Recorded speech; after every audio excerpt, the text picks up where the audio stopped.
আসসালামু আলাইকুম। আমন্ত্রণ জানাচ্ছি চ্যানেল জুলাই 36 এর নির্বাচনী সংবাদে। বিএনপির চেয়ারম্যান তারেক রহমান আজ বৃহস্পতিবার সকালে রাজধানীর Gulshan model high school and college কেন্দ্রে ভোট দেন।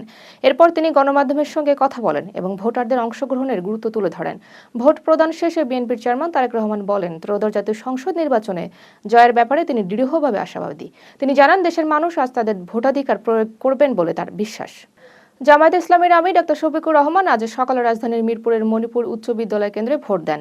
তিনি বলেন, ছোটখাটো অনিয়ম উপেক্ষা করা হবে, তবে বড় কোনো সমস্যা হলে হাল ছেড়ে দেওয়া হবে না।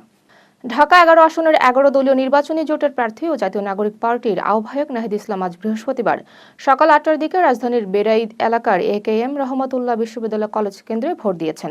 ভোট দেওয়ার সময় কেন্দ্রে স্বাভাবিক পরিবেশ দেখা গেছে। ত্রয়োদশ জাতীয় সংসদ নির্বাচনে বিএনপির মহাসচিব মির্জা ফখরুল ইসলাম আলমগীর আজ সকালে ঠাকুরগাঁও সরকারি বালিকা উচ্চ বিদ্যালয় কেন্দ্রে ভোট দিয়েছেন। সকাল 7:30টার পর তিনি কেন্দ্রে পৌঁছে ভোট প্রদান করেন এবং পরে গণমাধ্যমের সঙ্গে কথা বলেন।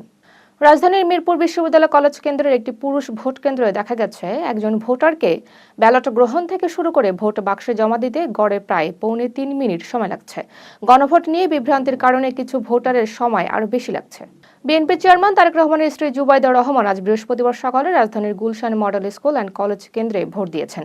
সকালে পৌনে 10টার দিকে ভোট দেওয়ার সময় তার উপস্থিতি লক্ষ্য করা যায়। পটুয়াখালী 3 আসনের প্রার্থী ও গণ অধিকার পরিষদের সভাপতি নুরুল হক নূর আজ গলাচিপা সরকারি মডেল মাধ্যমিক উচ্চ বিদ্যালয় কেন্দ্রে ভোট দিয়েছেন। ভোট দিতে এসে তিনি ভোটারদের অংশগ্রহণের বিষয়ে আশাবাদ প্রকাশ করেন। ঢাকা 13 আসনের প্রার্থী ও বাংলাদেশ খেলাফত মজলিসের আমির মামুনুল হক আজ সকালে মোহাম্মদপুরের শারীরিক শিক্ষা কলেজ কেন্দ্রে ভোট দিয়েছেন। ভোট শেষে তিনি বলেন, বড় ধরনের কৃত্রিম সংকট তৈরি না হলে নির্বাচনের ফল তিনি মেনে নেবেন।